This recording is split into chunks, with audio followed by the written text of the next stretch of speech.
Alors donc on continue ici Bereshit chapitre 37, Parashat Vayeshev Ashlishi. Vous avez chapitre 37, pasuk Av Gimel. Vayihi kasher ba Yosef el Echav. Et ce fut quand Yosef est arrivé chez ses frères. Vayavshito et Yosef et kutanto.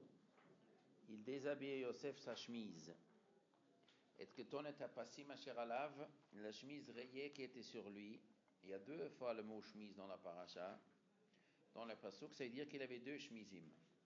Il avait un djellaba normal, comme tous les frères, et dessus il avait un deuxième djellaba rayé, qui était en soie, royal, avec toutes les couleurs, passim, l'habit royal, l'habit de prince. Donc on lui a enlevé les deux habits. D'abord, on lui enlève l'habit de roi. Tu n'es pas un roi, tu n'es pas un prince. Il ne faut pas s'habiller avec les habits qui ne te concernent pas. L'habit fait le moine. L'habit définit la personne. En tout cas, l'habit fait que les autres considèrent cette personne dans tel et tel exercice. Un boulanger, il a des habits d'un boulanger. Un pâtissier, d'un pâtissier. D'un chirurgien, un policier, de policier. Un militaire, militaire. Il a des habits qui correspondent à son travail et il est identifié par les autres personnes. Donc un roi, il est identifié par son habit royal. Donc d'abord tu enlèves ton habit royal. Tu n'es pas notre roi. Ça c'est la première des choses. Maintenant il te reste ton djellaba comme tous les frères. Eh bien on t'enlève même ça. Tu restes ici nu avec les culottes, c'est tout. Pourquoi ? Parce qu'on va te mépriser. Tu n'es même pas digne d'être un simple de nos frères. Toi, tu es un esclave, tu vas être sans habit parce que tu es moins que nous. Voilà, le deuxième geste, on t'enlève l'autre habit aussi.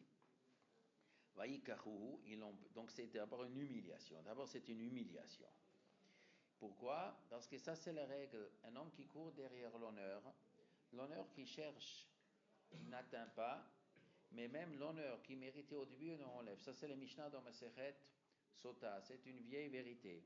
Chacun qui court derrière chose qui ne lui revient pas, ce qu'il cherche, il ne reçoit pas, et ce qu'il avait déjà, il le perd. Il perd même ce qu'il avait. Donc toi, frère Yosef, tu es un frère comme tous nos frères.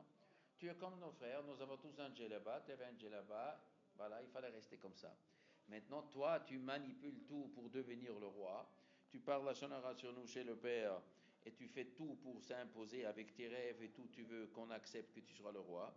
Que tu seras roi, nous ne sommes pas d'accord. Donc on t'enlève d'abord ton habit royal.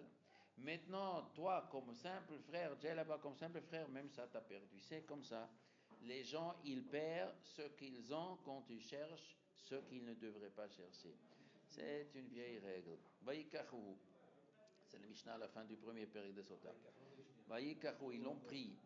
Vayashlichu oto habora. Et ils l'ont jeté à Bora. Où c'est Bora ? C'est à Bora Bora, en Afghanistan. Ils l'ont jeté dans le bord. Donc il y avait un trou là-bas. Bor rek. Et le bord, il était vide. Embo maïm. Il n'y avait pas d'eau. Pourquoi tu dis qu'il n'y avait pas d'eau ? Si tu dis le bord, il est vide, donc il est vide. Donc il n'y a pas d'eau dedans. Pourquoi tu dis il n'y a pas d'eau ? Pour faire une allusion. Il n'y avait pas d'eau, mais il y avait des cerfs et des scorpions. Donc ils l'ont jeté et ils ont fait attention de quoi ? Qu'il n'y a pas d'eau. S'il y a d'eau dedans, donc on le jette dans l'eau, il va se noyer. Donc il va se noyer. Mais s'il n'y a pas d'eau dedans, il ne va pas se noyer. Sauf, il risque d'énerver les scorpions et les serpents. Spécialement quand on s'en jette sur eux, ça les énerve. Mais si jamais il est tzaddik, peut-être les animaux, ils vont avoir du respect devant lui. Ça, on a déjà vu Daniel. Daniel était dans la cage du lion, et les lions, ils se sont prosternés devant lui, ils ne l'ont pas mangé. Parce qu'ils avaient respecté Daniel. Ça, c'est le Yesod qui est Adam Arishon. C'est marqué, il dominera les animaux sauvages. Et après, c'est marqué, V'yirdu bidgatayam b'ofet shamayim b'chol behema b'chol remez orames al haaretz. V'yirdu. Le mot v'yirdu a deux sens. Toi, tu vas dominer ou tu vas descendre devant eux. C'est-à-dire, la Gemara nous raconte que les animaux n'attaquent un homme qu'à condition que l'homme apparaît aux yeux des animaux comme un animal. Mechila, j'ai une question là, Mechila. Si on dit c'est la faute qui tue, c'est pas le serpent. Mais quand ils l'ont ressorti du puits, ils ont vu qu'il n'a pas été piqué, ils auraient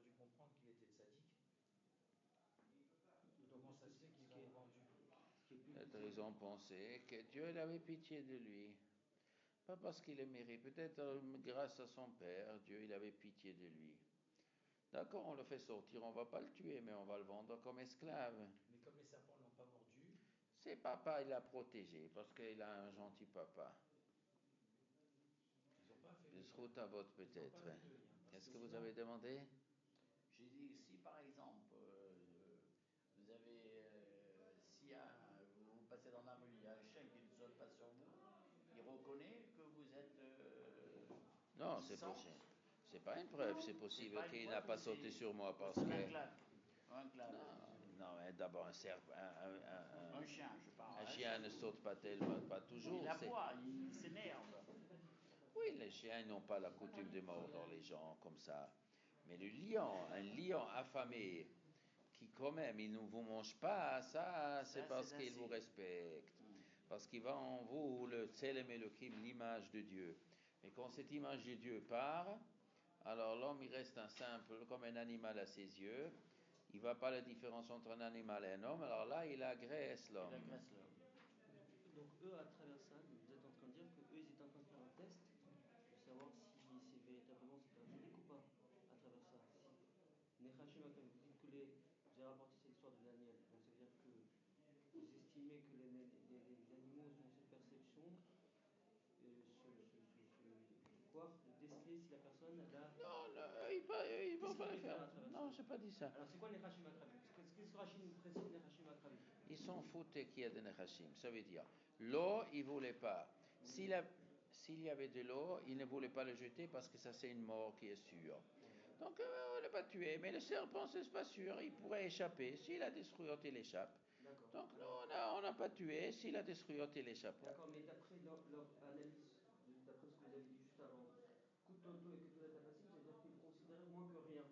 Même ton cabot de Ach, on est prêt à t'enlever. Alors ça veut dire que pour nous, t'es un vaurien. Si t'es un vaurien, alors pourquoi t'as un srout? C'est stiraminové, t'as pas de srout.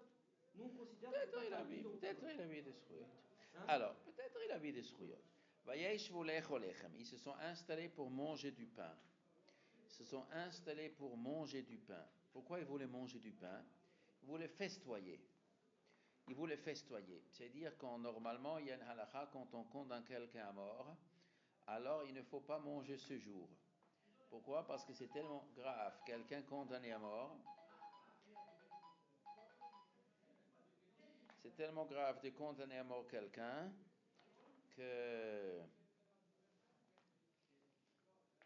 qu'il faut jeûner. Parce que c'est possible d'abord qu'on se trompait. Et si on se trompait, on est assassin. Donc on jeûne pour Kapara si jamais on se trompait. Mais eux, ils étaient tellement sûrs qu'ils méritent la mort qu'ils ont pu manger. Ça montre leur assurance. Ils ont osé de manger après d'avoir fait un tel geste parce que pour eux, il n'y a aucun doute possible. On a bien fait, donc on mange maintenant. Vaïsou Eineihem, ils ont levé les yeux, ou peut-être aussi ils avaient très faim. Pourquoi ils avaient très faim? Peut-être ils n'ont pas mangé avant, ils se sont tellement cassé la tête. Est-ce qu'on le juge, on ne le juge pas? Ils n'ont pas mangé avant, ils n'avaient pas d'appétit avant. Et une fois qu'ils avaient fini sur leur besogne, après, l'appétit est revenu. un tribunal, il ne doit pas arrêter pendant un din Torah, il doit d'abord trancher avant de manger, même si c'est... Ils ont levé leurs yeux et ils ont vu.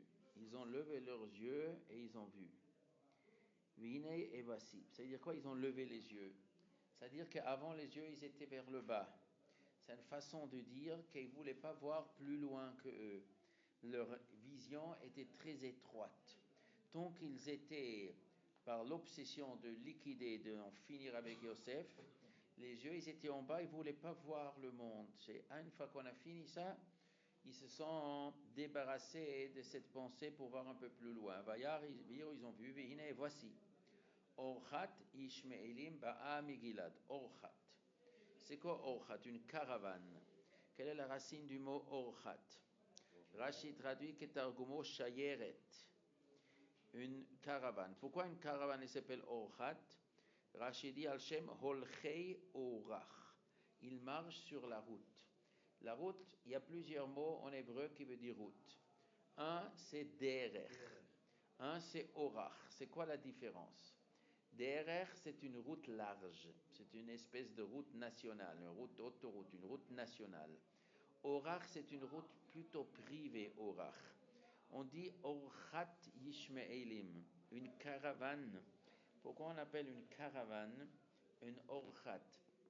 Parce qu'il marche plutôt sur des routes qui ne sont pas les routes principales, parce qu'une caravane passe le désert.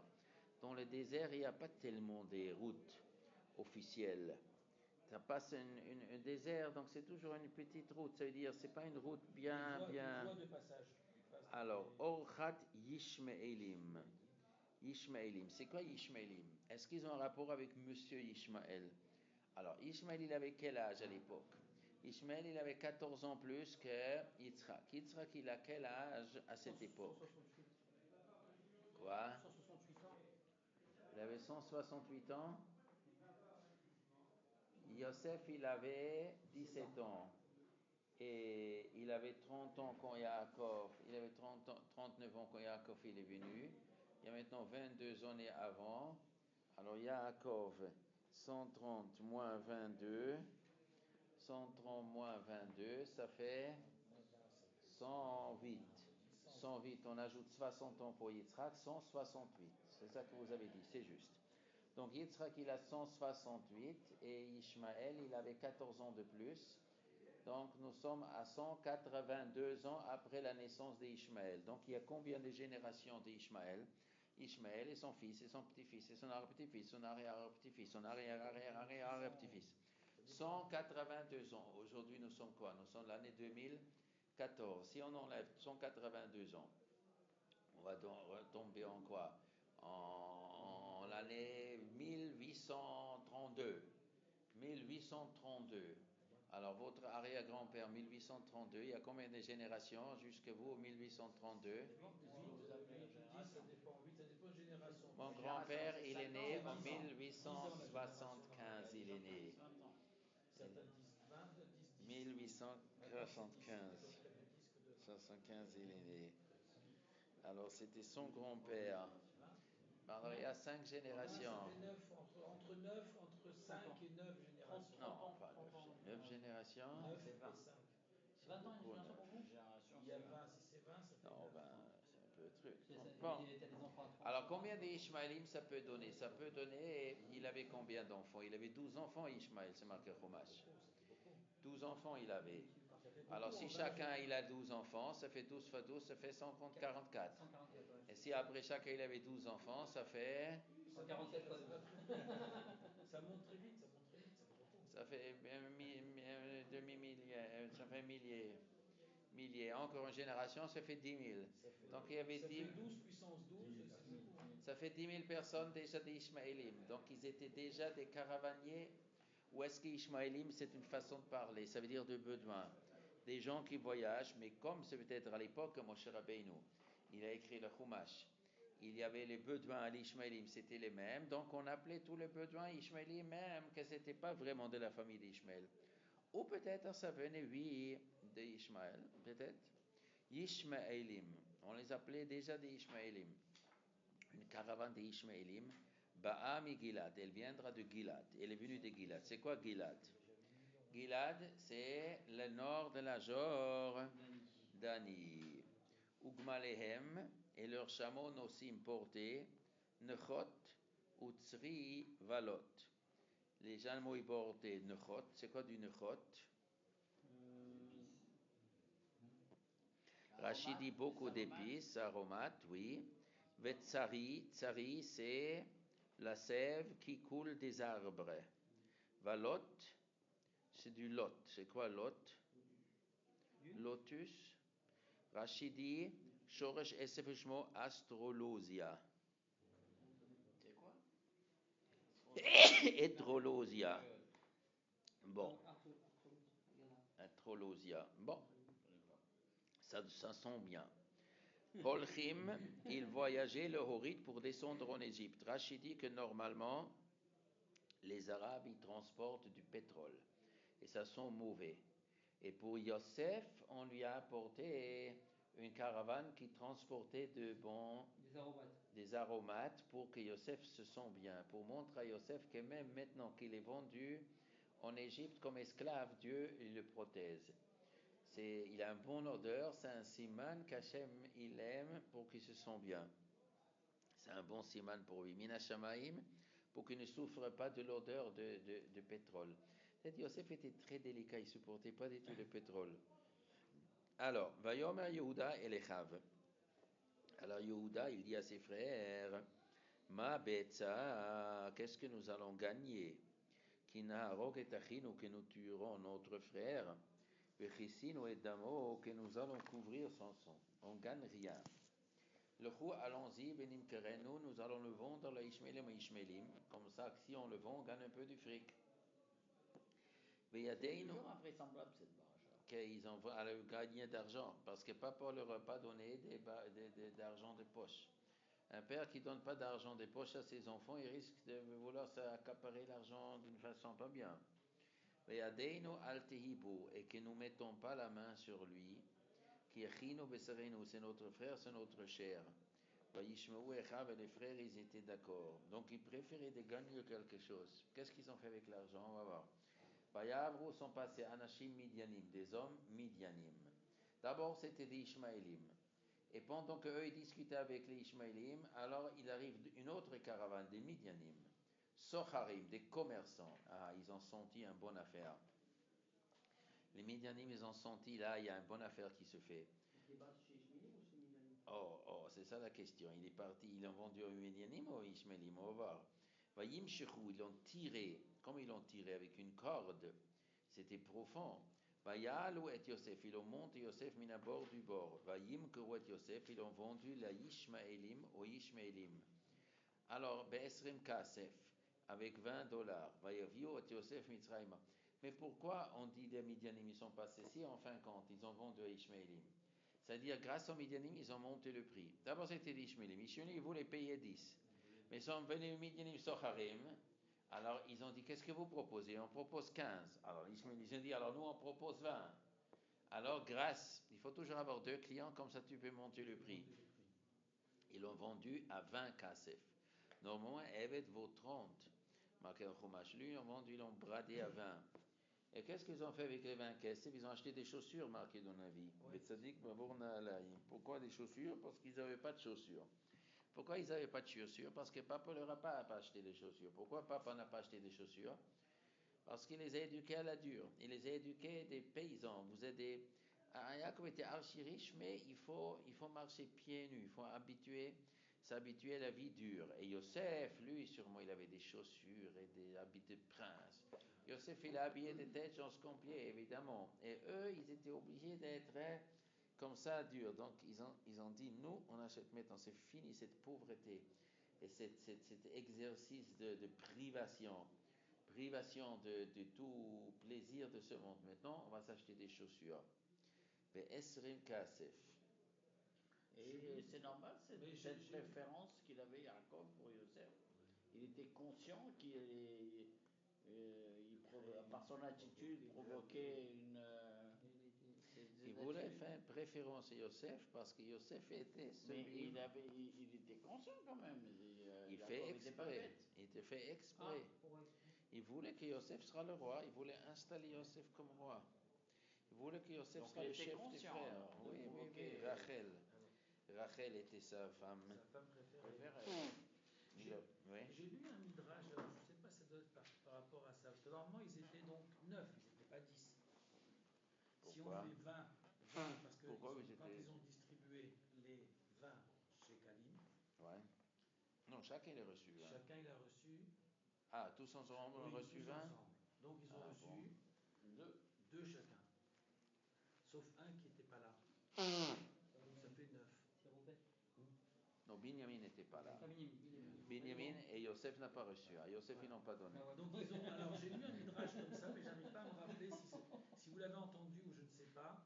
Ils ont pris ces 2 chez Kalim, ils les ont jetés dans le désert.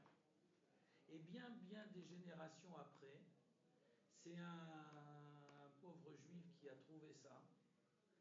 Et il les a prises, et il a acheté une paire de chaussures pour sa femme parce que c'était le soir de son mikvé. Et il y a une histoire là-dessus sur un machad, je ne sais plus, j'arrive pas à me rappeler. Vous l'avez entendu? Non, ce que je sais qu'ils ont acheté une paire de chaussures avec. Voilà. Ça dit avec que ça, il y a, là, je sais, il faut que je cherche ça. je sais sais pas. que je l'ai lu quelque part. Ou chez qui ils ont acheté? Non, sûrement chez Bali ou chez André ou chez André. existe Ils ont acheté des paires de chaussures. Je sais pas chez qui ils ont acheté. Dans le Navi. Dans le Navi. Tzadik Babourna Laïm. Dans le Navi, c'est marqué. Dans la Haftara. Alors, est-ce que les Midianim ils transportaient des chaussures? Peut-être.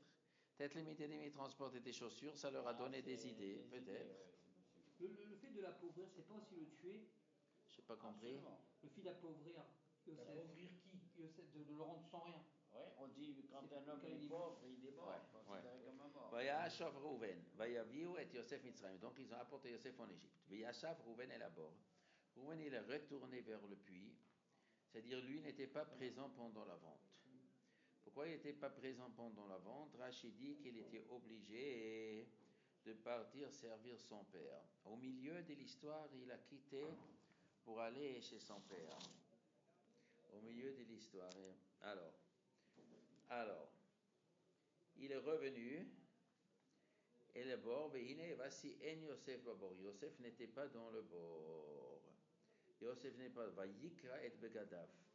Il a déchiré ses habits parce qu'il était sûr que quoi? Soit qu'il s'est fait manger par les serpents, soit ils l'ont vendu. Il l'a vendu et lui n'a plus la possibilité de la ramener chez son Mais père. à cette époque-là, d'être vendu par l'esclave, c'est sûr comme si qu'il était perdu à jamais, parce que c'est sûr que l'on ne retrouverait plus à cette époque-là quelqu'un qui était vendu comme esclave. Vayashov Elechav. Il est revenu vers le port Mashma qui savait qu'il était au Il savait quoi? Quand Mkhirato lo Yasham, donc Mkhirato n'était pas, mais au moment du puits. Quand on l'a jeté, oui, on l'a jeté dedans. Reuven était consentant. Oui, il était d'accord qu'on le jette dans le bord, oui. Oui, bien sûr. Il était d'accord de le jeter dans le bord avec la kavana de le ramener à la maison. C'est lui qui a dit. Dans Pasuk Avbet, c'est marqué que Reuven, il a dit, on va le jeter dans le bord. En attendant, j'irai le chercher après. Vayashov El Echav. Il est retourné chez ses frères. Vayomar, il a dit, Hayel Enenu, l'enfant n'est plus là. Il avait joué, il a essayé de moi, calmer le jeu, il a essayé de calmer Ana Aniba, où j'irai. Où j'irai, ça veut dire, il a vu noir devant ses enfants, je vais rentrer ici dans une immense punition. Ils ont pris la chemise de Yosef. Donc ça, c'est pas le djellaba normal, c'est le djellaba spécifique, ce qui était que pour Yosef. Donc ils ont égorgé un bouc de chèvre. Ils ont trempé la chemise dans le sang. Ils ont trempé la chemise dans le sang. Ils ont envoyé la chemise qui était passim. Comment ils l'ont envoyé? Par qui? Par la poste. Ils l'ont pas envoyé, mais par chronopost. Par chronopost. Mais comment le père il devrait? C'est-à-dire, quelqu'un il est venu, il a amené chez Yaakov. Ils l'ont amené chez leur père. Ils ont dit, nous avons trouvé ceci. Hakerna, reconnais s'il te plaît. Haketonet bin Chahi, est-ce que c'est la chemise de ton fils? Imlo, ou est-ce que c'est pas la chemise de ton fils? C'est bizarre. C'est ironique comme. Déjà de venir comme ça, c'est machma qu'ils sont impliqués. Ils n'ont pas osé affronter leur père. C'est pas eux. On vient pas chez un père. Mais non, on vient pas chez un père. Si on l'a trouvé, pourquoi on va venir chez son père et on va dire c'est. Parce qu'il pense peut-être, celui qui l'amène, il pense peut-être que c'est pas celle-là. Quand quelqu'un à Mavdil, il y a quelqu'un qui est quoi, il faut aller reconnaître si c'est bien la personne, si c'est bien elle. Donc, il ne faut pas aller dire le mot hacker, on reconnaît. Il fallait dire autrement. Nous avons trouvé ça. Dis-nous, est-ce que c'est la chemise de ton fils? Oui, dis-moi, est-ce que c'est reconnais que c'est la chemise de ton fils? Avoue-le que c'est. Avoue que tu as fait une faute. Voilà, avoue-le que tu as fait une faute. Parce que peut-être cette chemise a excité la bête sauvage. Il y a ici un tigre qui est venu. Pourquoi le tigre n'a jamais déchiré un autre homme que ton fils?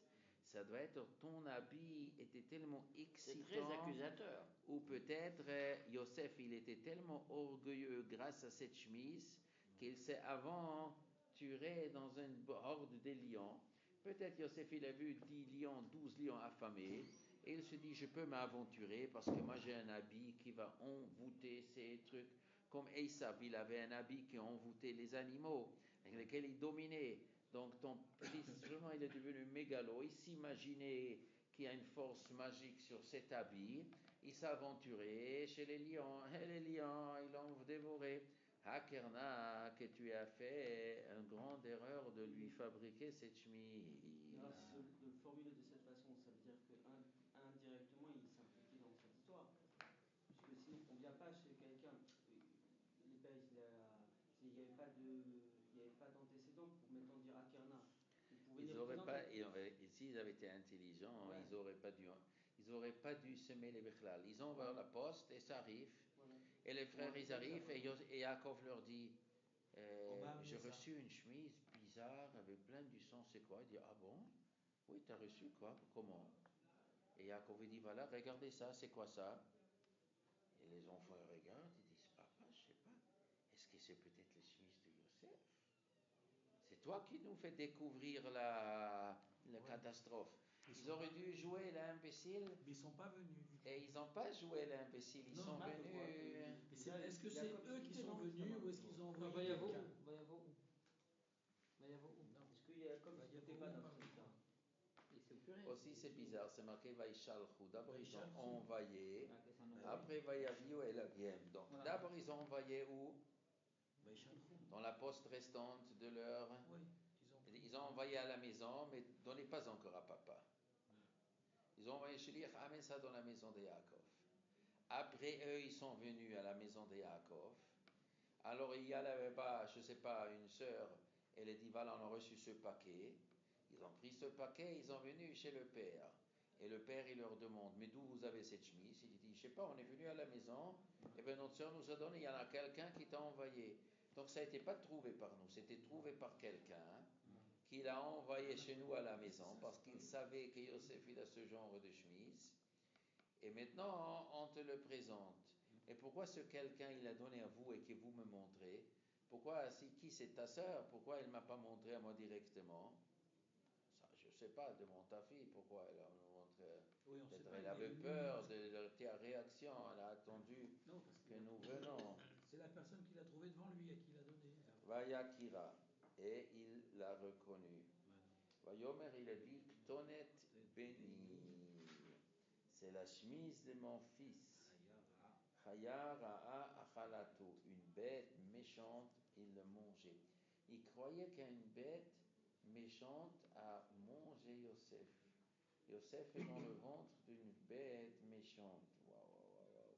Il croyait qu'un tigre, il a dévoré son fils Yosef. Oh là là, ce fils-là, il s'est fait attaquer par un lion, il a mangé, il a croqué. Sauf la chemise, il ne voulait pas manger. Vivant, il a mis les croques dedans le lion, le sang, il a giclé sur la chemise, après il a mangé. Oui, il aurait pu être arraché après. Quand il a... et comment ça se fait qu'on trouve que la chemise, où sont les os? Voilà, il reste le reste. Même les os, il a mangé. Ce lion, il a mangé les os et tout. Chayara achalatu tarof. Toraf, Yosef, déchiré, il était déchiré, Yosef. Il parle beaucoup, Yaakov. Déchiré, ça suffit pas de dire qu'il s'est fait manger. Oui, il s'est fait manger, ça y est. Qu'est-ce qu'il doit encore ajouter? Déchiré, déchiqueté, il s'est fait Yosef.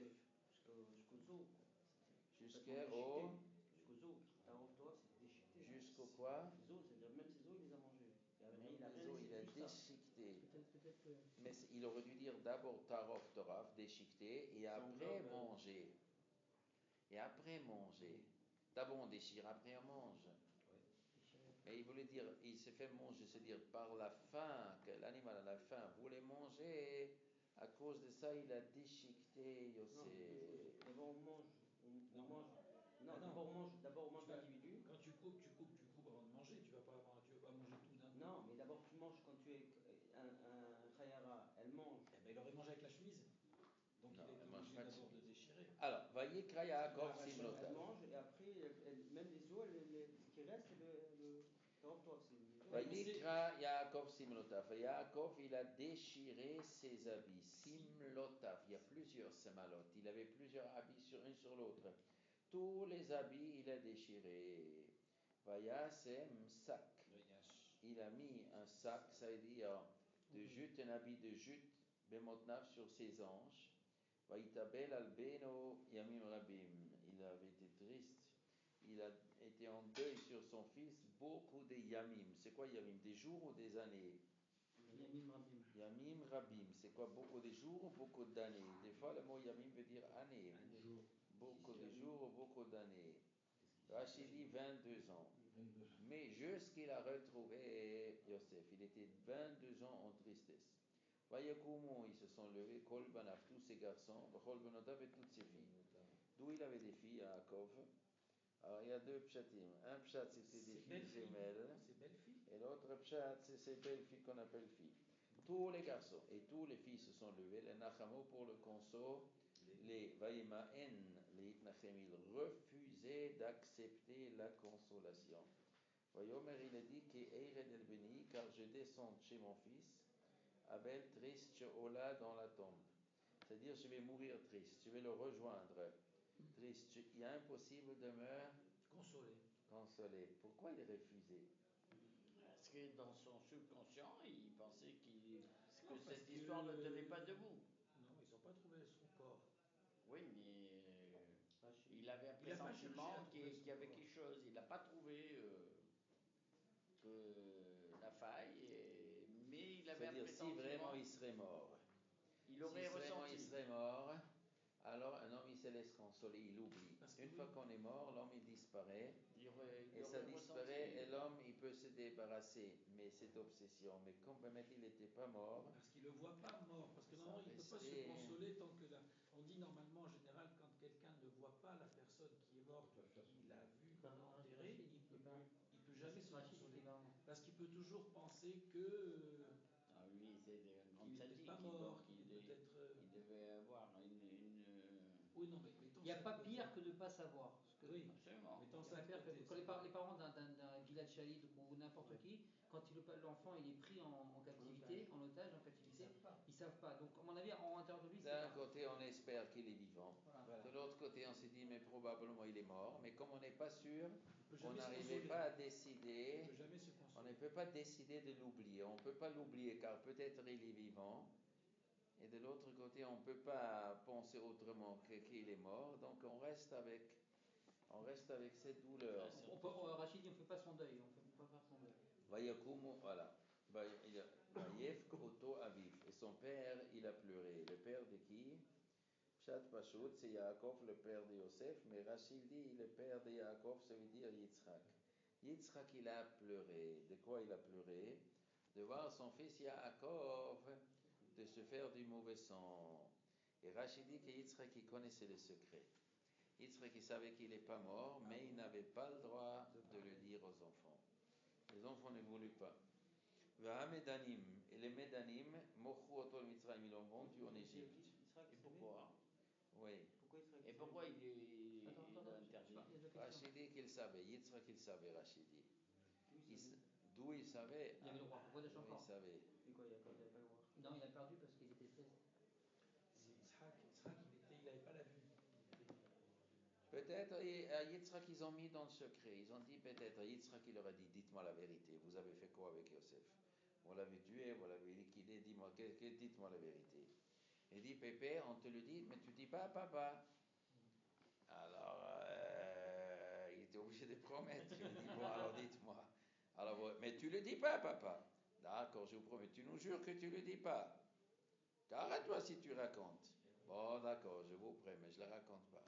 Ils ont raconté, il y a ces filles vivants, le vendu en Égypte, il n'y a rien à craindre. Bon, Yitzhak, il avait promis de ne pas raconter, il ne racontait pas. Mais pourquoi ils avaient plus peur de Yitzhak que de Yaakov? Yaakov, ils ne voulaient pas raconter, ils l'ont vendu. Ils avaient peur de la colère du père. Mais du grand-père, ils n'avaient pas peur. Pourquoi? Parce que les grands-parents sont gentils. Le grand-père, les grands-parents sont gentils. Ils laissent tout passer pour les petits enfants. Ils essaient de jouer pour les petits-enfants. Alors, Vahamdanim machru otol Mitzrayim. Les Médanim, ils l'ont vendu en Égypte. Pourquoi Médanim? Je croyais qu'ils l'ont vendu à qui? Ils l'ont vendu à Midianim, ils l'ont vendu à Ishmael. Non, parce que c'est une monnaie d'échange, c'est une marchandise. C'est tout Vous un balagan, achetez- tout vous un balagan. achetez- Donc, c'est c'est une Ishmael et les Médanim, ils se sont bagarrés sur qui là. Vahamdanim machru otol Mitzrayim. Ils l'ont vendu en Égypte. Les Potiphar. Potiphar, ça vient de quel mot Potiphar? Poti, c'est quoi Poti? C'est pas qui en. Il y a un peuple qui s'appelle au Fout ou Knaan. Il y a un peuple Knaan, au Mitzrayim, au Fout ou Knaan. Fout. Il y a un peuple qui s'appelle Fout. Un des enfants de Ham. Le Potiphar, c'est quoi phare? Un taureau. Parce qu'il égorgeait, Rachid dit, il égorgeait les bêtes. C'était le chef d'abattoir. Par, c'est le Poti, ça veut dire quoi Poti? C'était un boucher, Petit phare, petit. Potiphar, phare c'est un taureau. C'est un boucher alors. Céris Paro, Céris, un serviteur de Paro. Sar, le ministre Hatabachim de la cuisine. Le ministre de la cuisine. Il y a un ministre de la cuisine en France. Oui, le chef. Ministre de la cuisine. Chef cuisinier. Ah, chef cuisinier. Non, du roi, mais du roi. Ça s'appelle Chef cuisinier du roi, oui, il y a chef cuisinier du roi. Ça s'appelle chef cuisinier. Il vient de prendre sa retraite. C'est pas un président, c'est un roi. Et pourquoi il a lui, il a acheté Yosef? Pourquoi c'est plus lui? Parce qu'il aimait la bonne cuisine, Non, c'est parce pour qu'il ça est qu'il a toujours au acheté. marché, il est au marché. Il a fait son marché, il a Oui. fait l'affaire, il a dit je vais prendre. Ils ont amené Yosef sur le marché. Et pourquoi puis le marché des boulangers? En passant comme ça, il a vu, il dit qu'il marchait aux esclaves. Tiens, il y en a un qui Il était vient, beau, je vais l'acheter. il était beau gosse. Il était beau gosse, ça a quel rapport avec la bouffe? Ah La non, bouffe du roi, des beaux gosses. Bah, lui, il s'est transformé en. J'ai entendu qu'il s'est transformé en Potiphera. Il a transformé ce. Il aimait les. Enfin, il aimait les hommes. Il aimait les hommes, oui. Potiphar, il aimait les hommes. Il a acheté Yosef pour faire des bêtises avec lui, Rachid. Oui, mais quel rapport avec le fait qu'il a. Je sais pas. Non, il a pu le trouver au marché pour l'acheter, parce que c'est un. En fin de compte, c'est une marchandise. Ils l'ont vendu aux Ishmaélim, les Ishmaélim les ont vendus aux Médianim, les Médianim ils l'ont vendu aux Potiphera en Égypte. C'est devenu une marchandise. Yosef, il est devenu une marchandise. Tu achètes et tu revends. Alors, C'est écrit qu'il y a une maison. après, Rachid dit après. Alors, dans Parshat Miketz, Rachid dit dans Parshat Miketz. Regarde.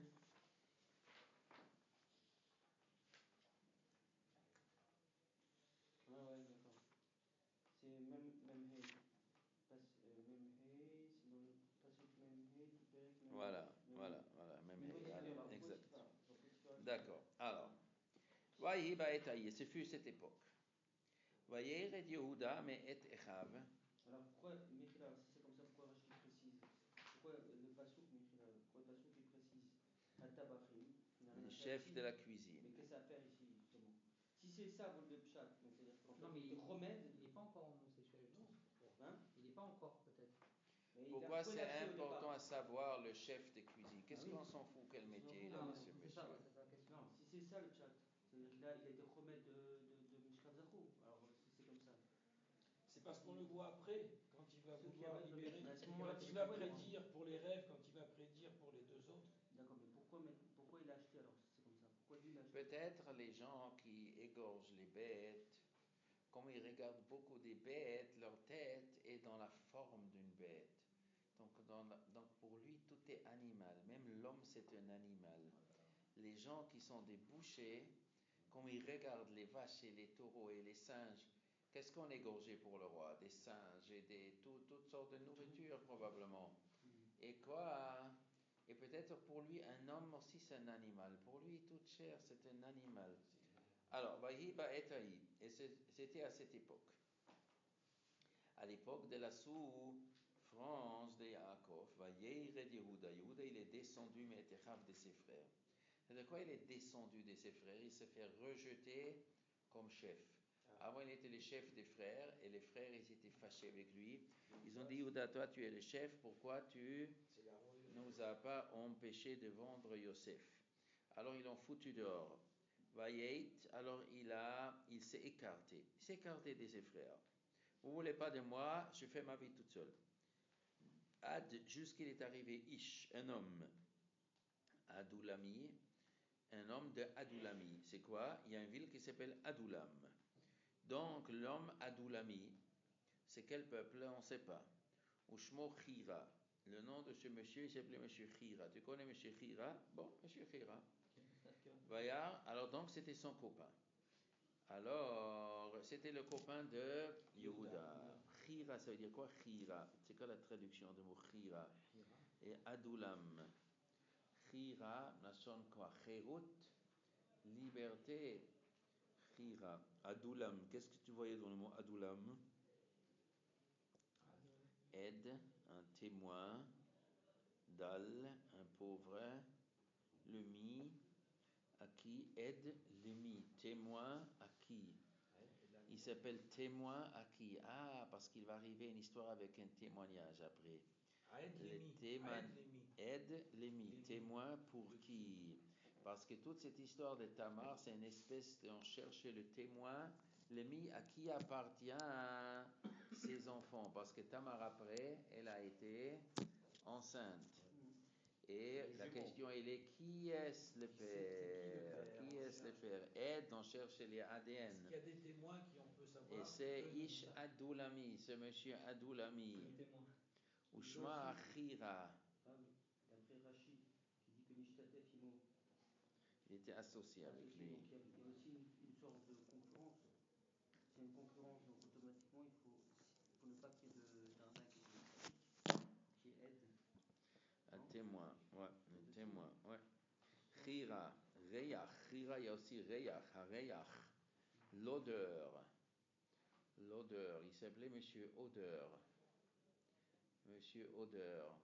parce qu'il a vu que Yosef, il a réussi dans son voyage un bon odeur, il a dit, moi aussi, je vais chercher un bon odeur.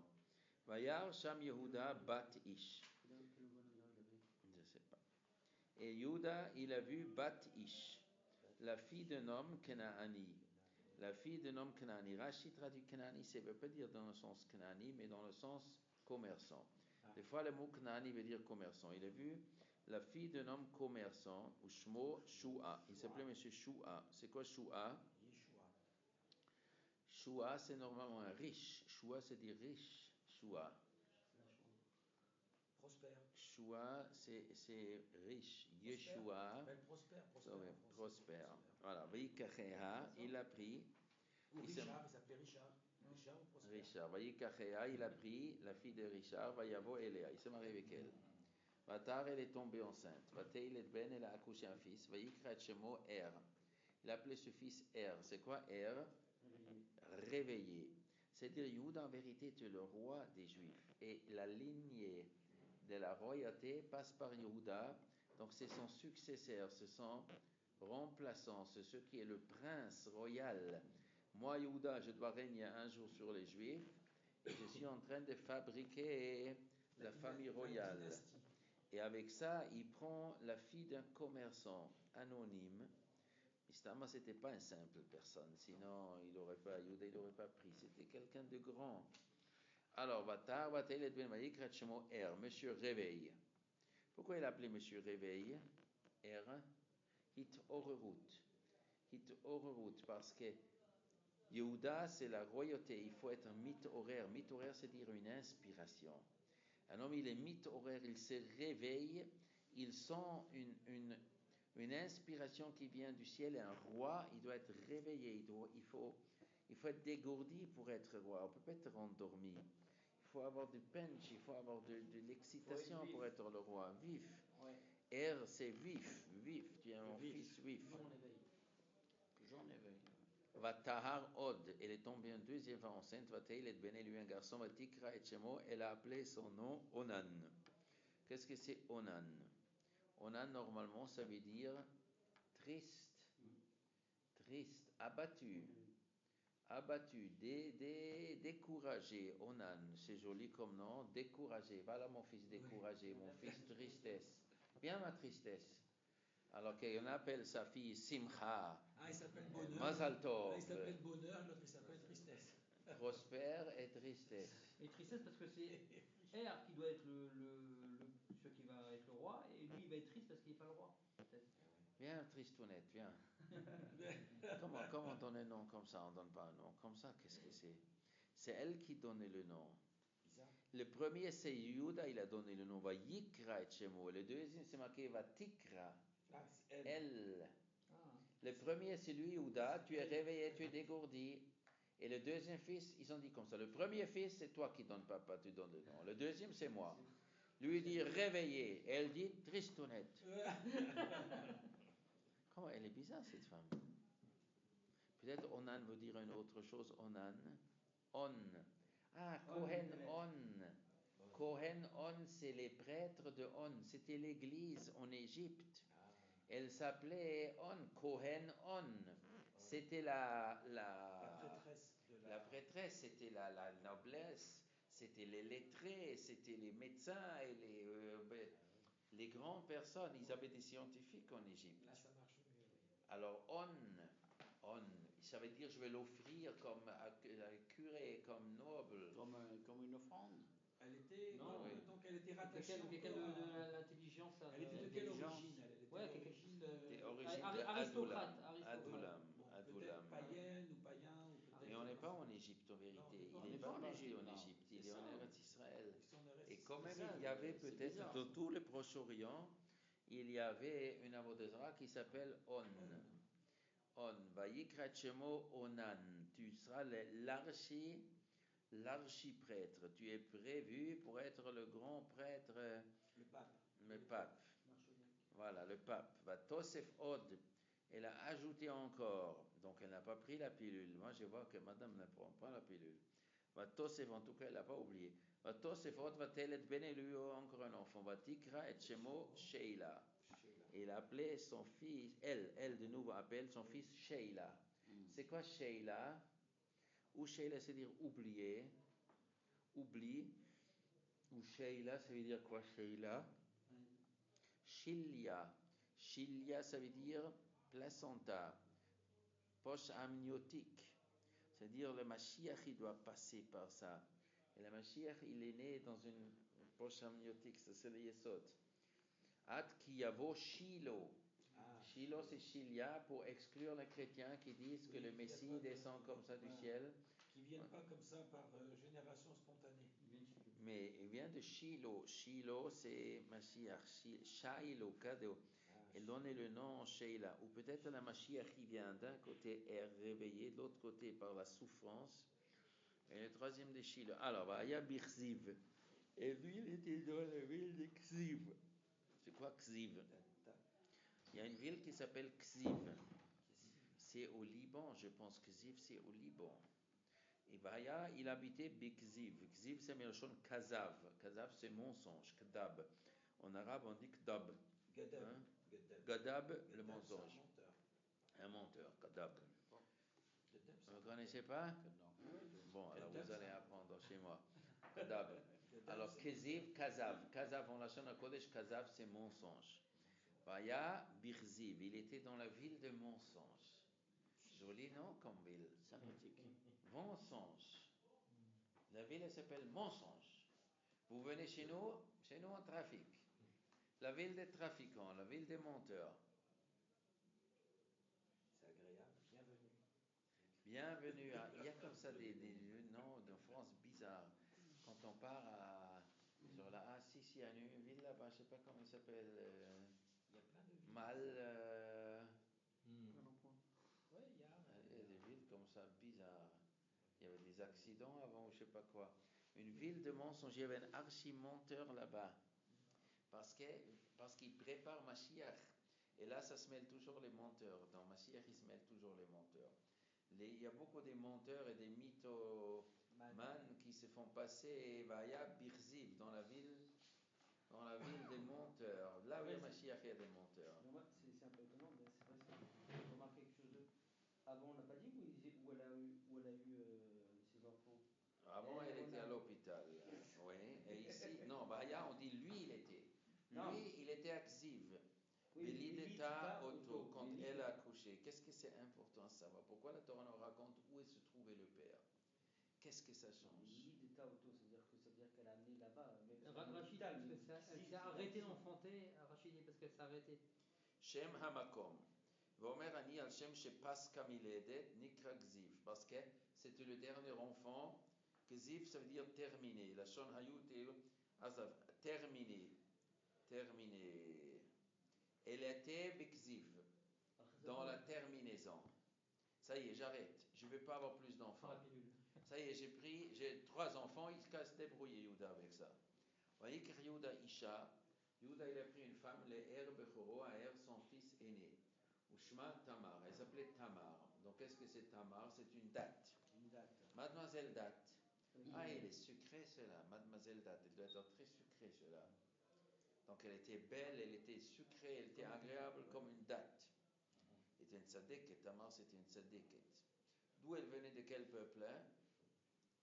Alors d'après Chazal, c'était un descendant, elle était une descendante de qui? De Shem. Ou la fille de Shem. Mais c'est pas la fille de Shem, elle avait à la Shem, c'est 10 générations avant, c'est 4-5 siècles avant. C'est-à-dire une descendante de la famille de Shem. Elle avait un arbre généalogique très très noble. Une femme exceptionnelle, Tamar. Vahi, et ce fut Bechor Yehuda, Ra. Le se transforme en Ra. Il était méchant. Be'eini Hashem, aux yeux de Dieu. Va imiter Hashem, Dieu le fait mourir. C'est-à-dire quoi? Il était méchant, que quoi? Qu'il ne voulait pas avoir des enfants. Pourquoi il ne voulait pas avoir des enfants? Parce que si elle est en grossesse, elle va perdre de sa beauté. Ah, voilà. Il ne voulait pas perdre la beauté de sa femme, donc il préférait ne pas avoir des enfants. Et ça c'est pas correct. C'est pas correct. Il ne faut pas raisonner comme ça. On n'a pas le droit de raisonner comme ça. Dieu le tue. Malheureusement, c'est comme ça maintenant. Ici, c'est comme ça maintenant. Les jeunes, c'est comme ça. Ils veulent pas, faut pas machin. La pilule. La pilule.